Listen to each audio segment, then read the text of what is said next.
was like weird, and he was like saying, I feel like a conspiracy thing, but I was like, cool foil hat. And then that was like the second or third time that we ever hung out. And so Nina's to this day will say like cool foil hat. That's like our first like inside joke. And then our second inside joke was when we were talking to a guy who my aunt was like actually like trying to date, but we were like torturing him to like see if like he could hang. And he was like saying where he was from in Puerto Rico. And I don't know anything about Puerto Rico, especially back then. I knew much less, but like wherever he said he was from, I was like, okay, barrio. And that means like the ghetto. And he like looked at me like so embarrassed. And so that's the second inside joke that me and Nina have. Okay, barrio. Yeah. And like, I don't even. You just assumed. Yeah. Since he was like, Puerto he could Rican. have been like, I'm from fucking Ardmore. And I was like, okay, barrio. That's it. Goodbye. What if he was actually just like lower middle class in Puerto Rico? But you said barrio, and he just kind of thought about it for a second. He's like, "Oh man, you made him feel like maybe I am living in the ghetto." Yeah, I don't know if he was trying to like impress me, and maybe I caught on to it. But he's weird. He's like a super cool kid. I still have him on Snapchat, and he's fucking weird. Anyways, bye. Bye. Bye. Love ya. I went live while you were talking. I was going to say that might stay in the. Oh, good. That might stay in the audio too. I think it's gonna. Why wouldn't it? Go viral? You might. Who knows? You're welcome. There you go. So,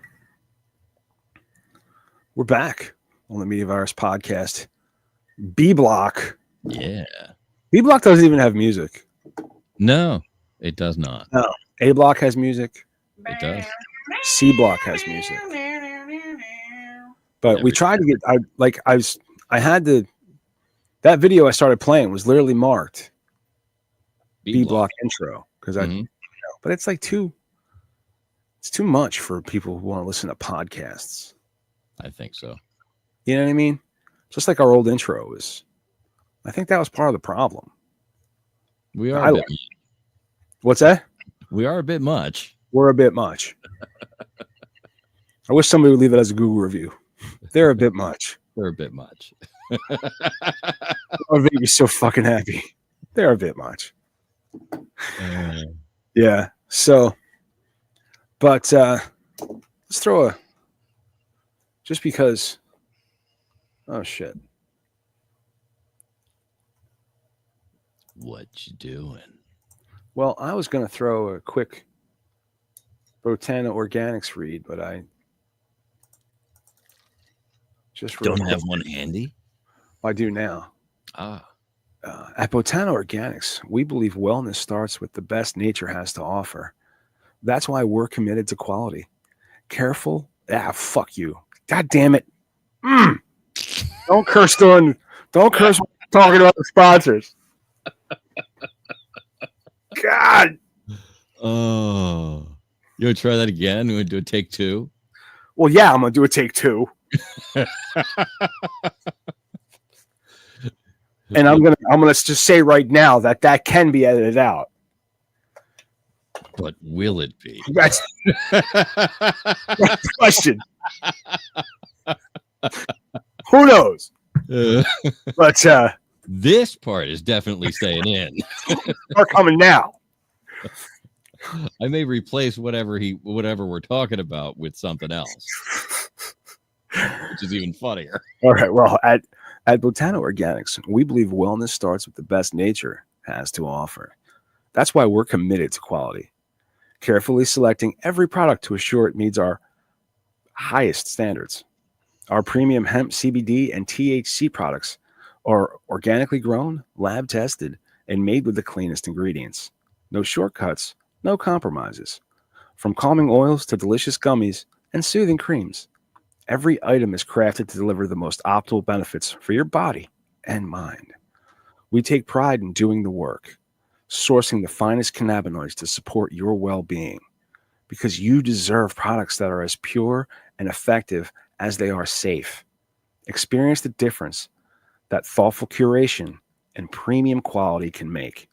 Visit Botana Organics today, where wellness is always grown with care. Botana Organics, cultivating wellness naturally.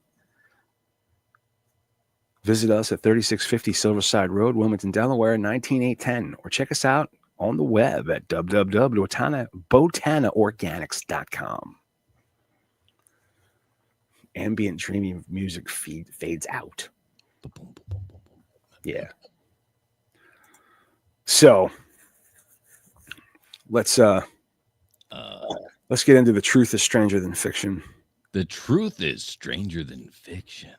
And I think what sparked this, right, was I asked either Chat or Grok, either Bite or Grok. I asked, I can't remember off the top of my head. We need to be Buck. That's what I said, right? We need to be Buck. And it spit out a pretty good set of stories that we come to find out were completely fictional. Right. So we corrected this. We corrected it. It's like, hey, listen, we need factual stories because if we're making like we're real, that's we kind of deliver real news. That's kind of if we could make funnier news. Yeah. Like we could write funnier shit, like make up shit that was really funny. But there's no challenge. There's no truth in it. Right. There's no truth. There's no challenge. So, and so that's where I think this became, because I then asked for truth, and then we popped in and went and made sure that these were actually stories. So, but let's go ahead and. Ladies and gentlemen, and people who smuggle reptiles in their underwear, welcome back to the B block of the Media Virus podcast, where things get weird, facts get checked, and dignity goes to die. This week's theme, truth is stranger than fiction, or in the case of our first story, truth is just straight up psychotic. I think maybe Bite was a little, you think he was a little put off by that? I was like, hey, no, I want real stories. It's gonna. It was like, oh, we check facts around here. Things get weird. Facts get checked. Oh. I mean, we did give him an attitude. I kind of did. And you allowed him to call himself a disinformation officer. That's the point. But it's to take the nugget of truth. Yeah. There needs to be that seed of truth to grow my mighty oak of fabricated nonsense. Nonsense. Like that sprouts from it. Yes. Well, segment 1 is Cat Guys Might Be Psychos. A journal in the study of research in personality found that men who call themselves cat people show higher levels of what psychologists call the dark triad: narcissism, Machiavellianism, and psychopathy. I thought that was wetting the bed, killing small animals, and like hurting yourself. Oh, that's what kids. That's kinda. Right. Go ahead. Now, I'm not saying every guy with a Maine Coon is plotting world domination, but if he has a cat, vapes indoors, and listens to Joe Rogan unironically, that man's one bad day from becoming a Bond villain. Honestly, this explains why cats always look smug. They're judging you with their sociopathic owners. Well, listeners, let's do a quick survey. Who here owns a cat, and how many knives do you carry on you right now? So I don't own a cat, but when I was in high school and my late teens, my family, we had a cat. And one day, my drummer had to drive me home from band practice, and it was night. And it was the first time he ever came over my house. It was like a 45-minute. We practiced at his house. Right. 45 minutes away. And it was just one of those things. Like he needed to give me a ride home. So he comes in the house, and it's, only the kitchen lights on, and that's casting light into the living room. Right. Right. And we were talking about cats. He loved cats. Right. He absolutely loved cats. And he was kind of he kind of had no conscience. You know what I mean? Like he was a good dude, but he didn't feel bad about things. Like he was kind of like a cat. Yeah, kind of like a cat. And he would literally, he talked about how much he masturbated, and it would like, Guy gets better and better. I don't know how he didn't chafe. Like sometimes he's like, it's not even horny. I just get bored. And he was quite well hung. I know that from one of his girlfriends. So, I mean, he didn't have, anyway. So This guy just keeps coming. it was awesome. I love the guy. I wish I still talked to him. He's one dude. He doesn't have a Facebook. He's got nothing. You can't find him. I can find his like wife. I don't even know if they're still together. You know what I mean? Right. I have no idea. But because you can't like tell his wife, hey, say hi to, what's his name for me, because she won't. Like it. I've seen pictures of him like from the back. You know what I mean? Because like they're going to church or some shit. But and he's tall, dude. He's like 6'9". Wow. 6'8", 6'9", something like that. He's tall. He's a big, lanky motherfucker. That's not the size guy that you want a whole lot of. You want a guy that's that big to have a lot of give a fuck. It sounds like this guy might not have many fucks left. Well, but he gave a fuck about cats. I'll tell you that much. So I come into the house and my mom had this like toy cat, like a stuffed animal that if you saw it like with bright lights on, you'd know it was a toy. Right. Just the way the fucking light was. And my cat was a striped tabby, like gray tabby. But if the way the light hit it looked like it was sitting on top of the couch like cats do. Uh-huh. And he goes, "Oh man, is that your cat?" And I was like, "Yeah, oh yeah." And I go, "Hang on, you want to pet him?" She goes, "Yeah." I'm like, "Let me get him for you," because he's got a. Clearly, this is the stuffed cat. It's your house. I know it's right. I know it's a stuffed cat. Yes. But I also like to fuck with Scott. Fucking with Scott was one of my hobbies. Scott was the Pete of the group, but a little bit like he could play drums. Okay, Scott was like Pete, but could play drums. Okay. Without the mechanics. No mechanics, but you could play drums. It was really good. Really fucking good. So I walk up to the cat and I kind of scoop it up, and I'm petting it and I'm acting like I got a cat. And then I go, "Ow, fuck!" And it act like it's scratching. And I fucking twisted its neck, and threw it on the fucking ground, start stomping on it, and he's just standing in my kitchen like. His eyes were huge, like dinner plates. Right. He was like mouth agape, bright red, shaking, sweat. Like you could see the sweat just start to form. Like, he didn't know what to fucking do. Right. And I'm like, I'm just fucking with you. It's a toy. And he didn't know. Like he didn't immediately calm down. He was like. He had to like sit at the kitchen table for a couple of minutes. Like, "I'm sorry, dude. I didn't mean to fuck with you that bad." Wow. But it was his mom used to come to shows, and we used to pick a cover or two to do every show. Something quick and easy. We could just gets the crowd going when they hear a song they know. We love the Misfits. We played to a bunch of Misfits fans. We wanted to play Angel Fuck. Right? Okay. The only bad word in that song is Angel Fuck. Right. That's it. Okay. But he's like, "Oh, my mom comes." And I'm like, you listen to Guar in front of your mom. But we can't. He's like, "It's different when you're playing the music." And I'm like, so like, oh man, we used to make fun of him relentlessly. Just relentlessly. His mom was good though. His mom was cool as shit. It's funny because thinking back, there was times where we did things because we're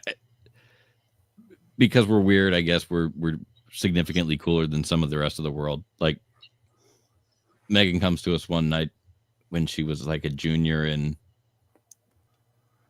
high school and says, "Hey, my friend's band is playing, but their truck fell through. Can we go pick up their stuff and take it over to the bed? They'll let you in for free." So we took the truck over, we loaded up their crap. We all drove over there and got to see a punk show for free. Sounds fucking awesome to me, man. Yeah. Dennis, that was Dead and Buried was the name of that band. They toured in Europe for a while. Wow. I was my good friend Louis was in a band called Necromantic Sunshine. And what made me think of this is I was on Spotify. They took their song down. And I was I don't understand. Like, it's not like I had it liked, and it's there as a ghost, but you can't play it. And I was wondering, Spotify had a problem too this week. Yes, Spotify was down much of today. So I would check it again, but it could be a licensing agreement that was up. But they were like huge in Finland. Mm-hmm. If they could have gotten to Finland, they could have made a mint. Yeah, they couldn't.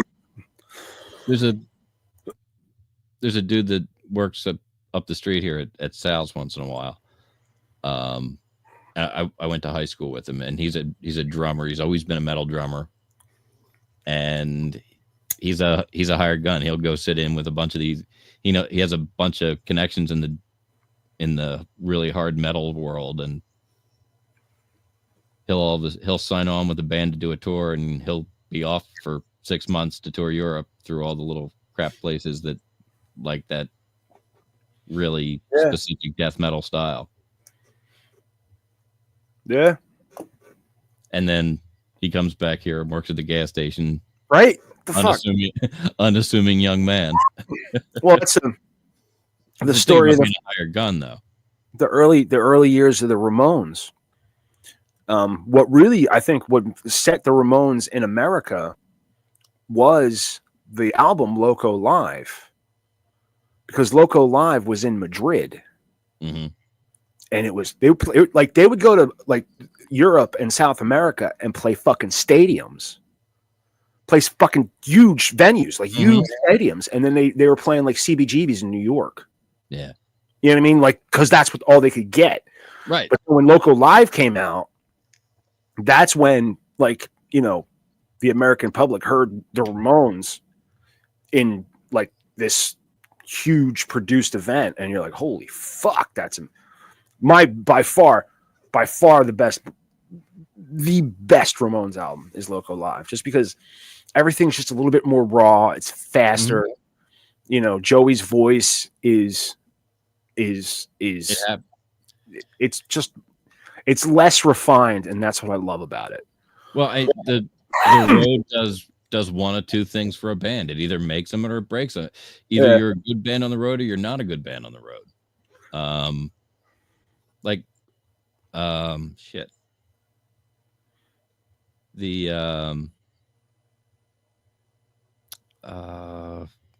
I Want You to Want Me. Cheap Trick, baby. Cheap Trick. The album cut of that song, terrible.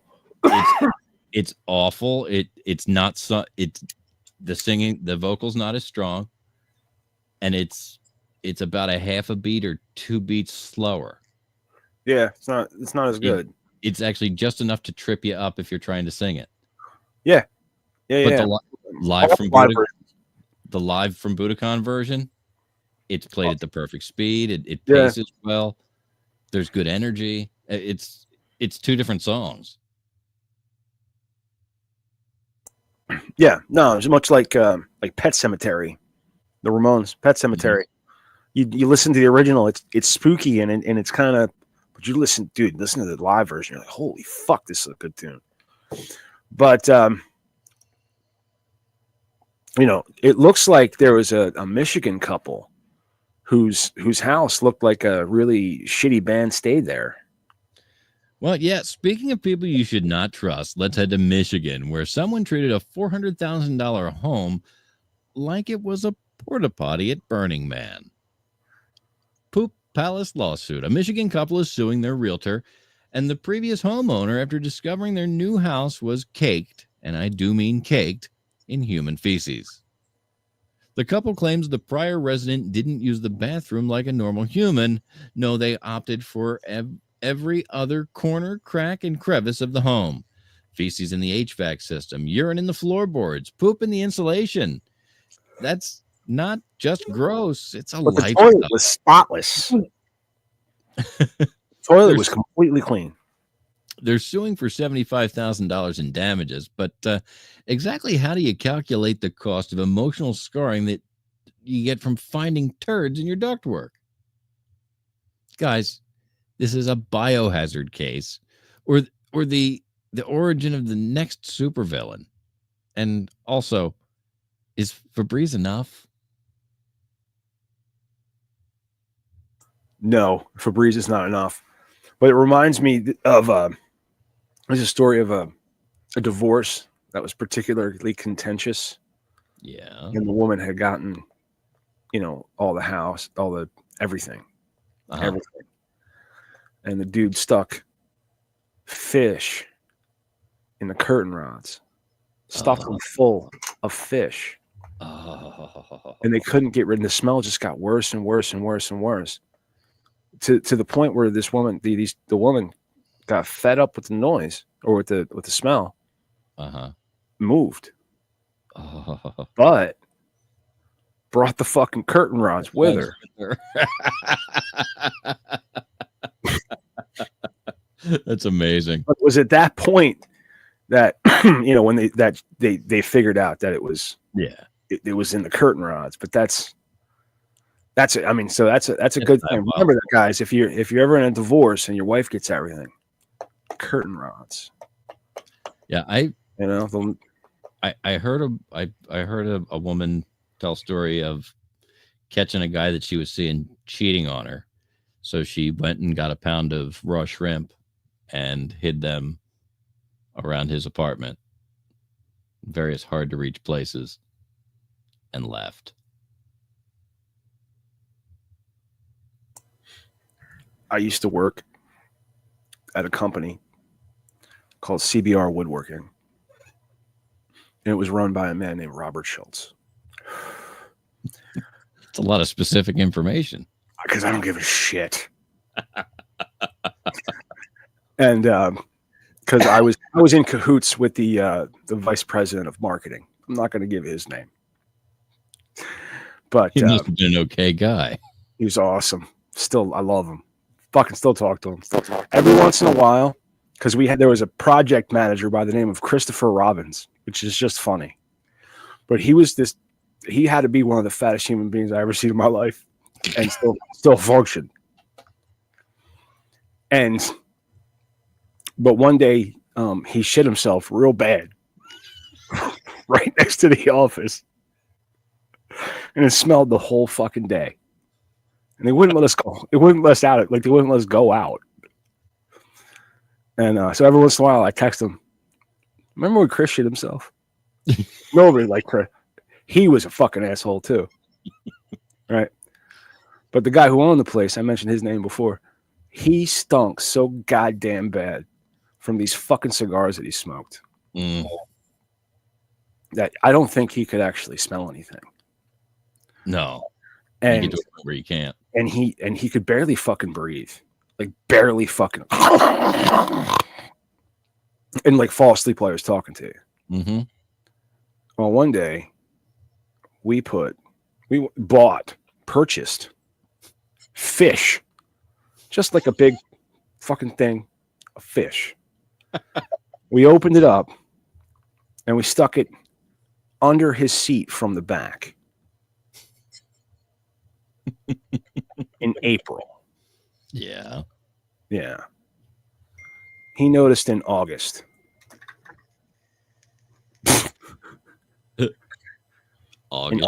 August. And I think it was somebody else that noticed. He's like, I don't even know how the fucking fish got back there. Who knows? Who knows? So, Wow. Yeah. It's disgusting. Yeah, it was fun though. You know, but it's not covering home and feces. No. It was mean hearted. Mm-hmm. You know, but now that we flushed that story, let's pivot to a music scandal, because nothing says music industry meltdown like AI doing a better Drake impression than Drake himself. Yeah, AI song yanked from Grammy consideration. In 2023, a viral song called Heart on My Sleeve blew up on TikTok and Spotify. The twist? It wasn't by Drake and The Weeknd. It was made by artificial intelligence mimicking them. It was catchy. It was eerie. It was submitted for a Grammy. Huh. But the Recording Academy eventually pulled it, saying, yeah, we're not giving an award to Skynet with a SoundCloud account. This is the kind of dystopian nightmare where robots win music awards while the real artist gets sued for sampling a sneeze. Panel, do we embrace our new robot pop gods? And by panel, I mean audience. Or should we start awarding Grammys to Siri next? Well, I mean, not for nothing. We really need people making music if we could just have AI do it. Yeah. All right.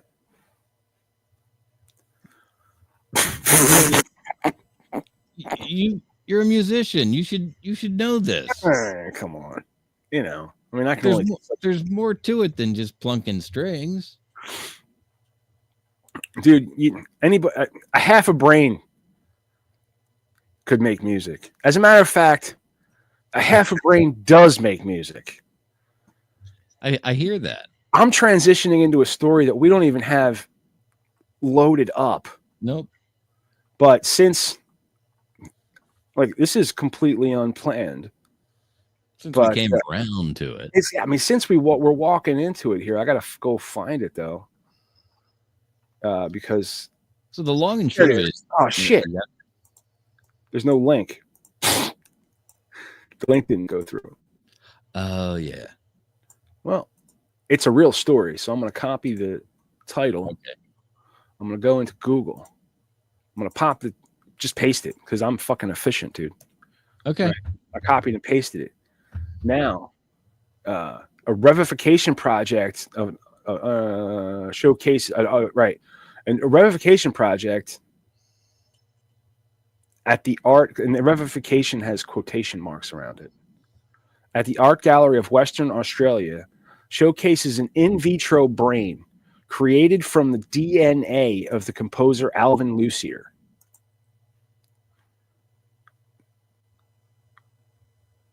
He died in 2021, and now as a clump of brain material, he is back composing. It's pretty fucking... So between AI and this lump of fucking shit, we don't need anybody. Right? I mean, I take back everything isn't true.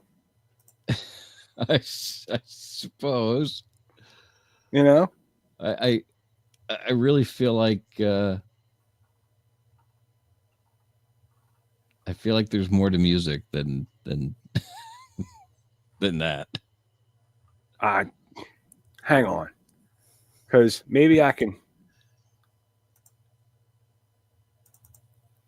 I gotta stop sharing the back out of it, I guess. Come on, prick. Well. All right, well, let's keep going. All right. From auto-tuned androids to slithery emotional support animals, let's talk about the woman who took the phrase danger noodle way too literally. TSA finds a boa constrictor in pants. TSA agents in Tampa stopped a woman trying to board a flight with a 4-foot boa constrictor in her pants.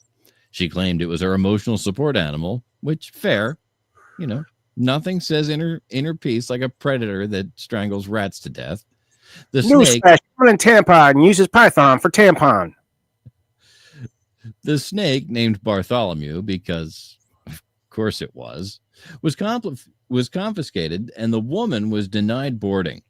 Probably a wise call, because there's no amount of turbulence that makes snake loose in the cabin okay. It wasn't going to get loose in the cabin. It was going to get tied up in the poonie. I mean, how emotionally unstable do you have to be before wrapping your crotch in a serpent? Seems like therapy. Yeah, I'm tired of these motherfucking snakes on this motherfucking plane.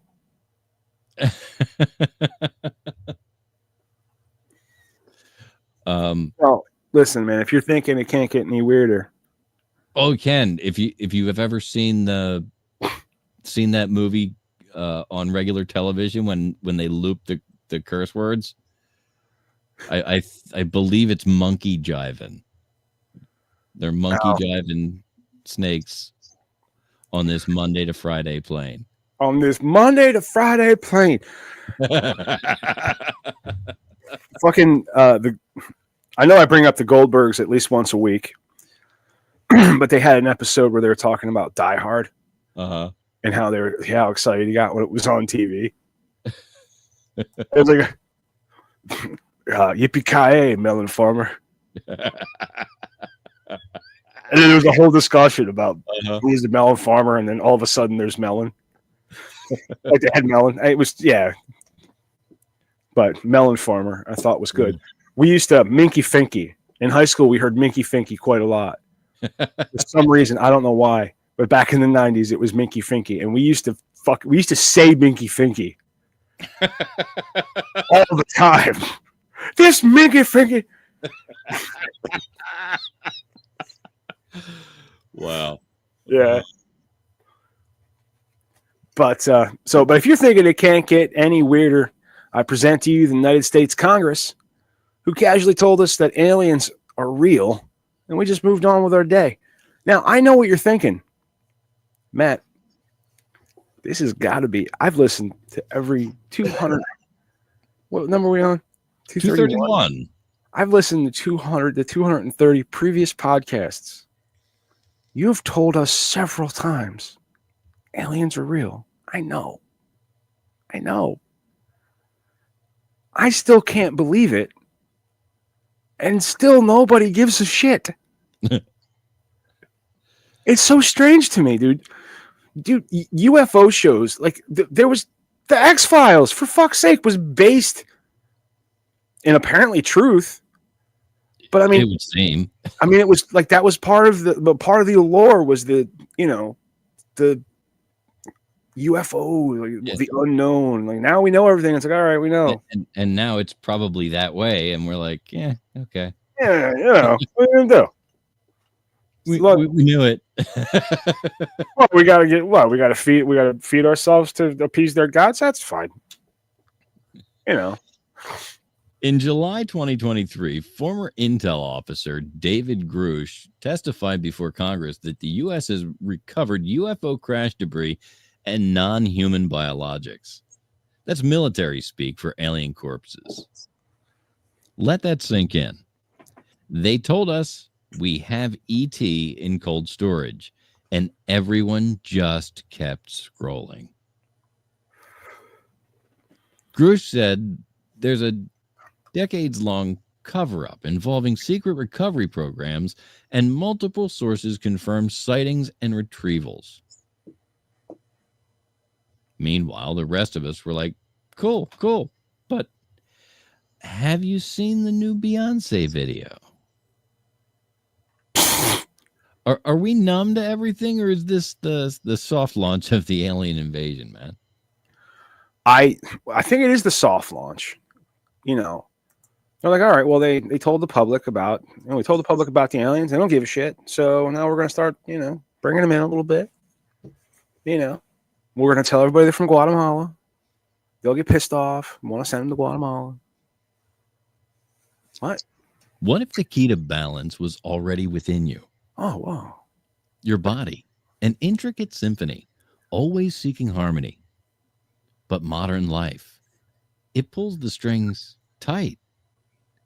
At Botana Organics, we believe in giving your body the tools it needs to find its rhythm again, naturally. A drop of our organically grown, lab-tested CBD oils, calming the noise. A bite of our THC-infused gummies, easing tension where it lingers. A touch of our soothing creams, reminding your body what it feels like to flow. No fillers, no shortcuts, just pure, potent botanicals, crafted to align with your body's natural design.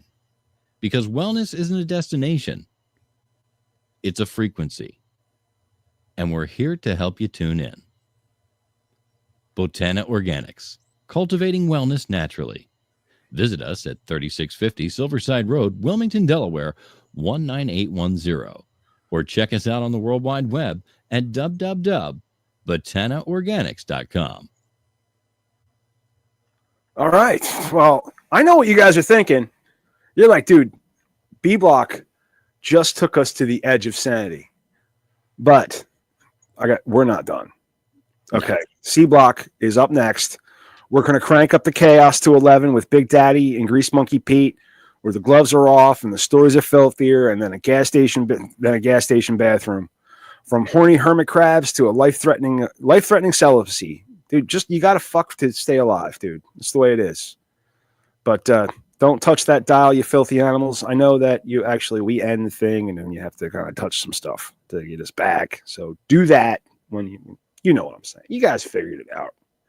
All right, we're all in the year 2025. We know how this all works. All right, you can shut the fuck up now, Matt. All right, you can just stop fucking talking because you're not helping anything.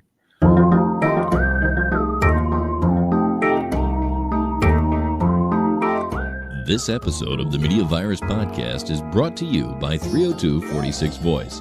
That's 302-46 Voice. If you want my voice on your project, dial 302-46 Voice today. Don't forget to check out our sister show on the Media Virus Podcast Network, Stepmoms Without Children. Join Ricky Rockdeff as she takes a deep dive into the fascinating people she meets and thinks that you should meet too. Find Stepmoms Without Children at themediavirus.com, Spotify, Apple Podcasts, or wherever you get your fine podcasts.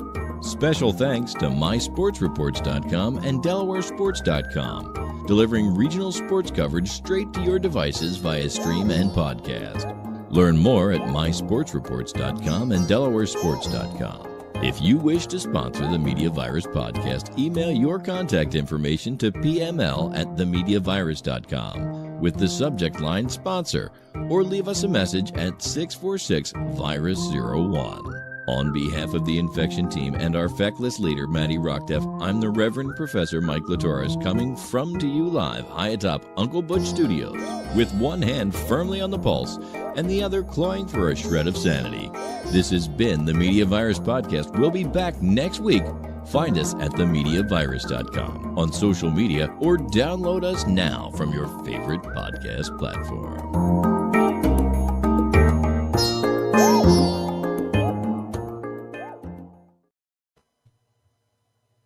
Fantastic.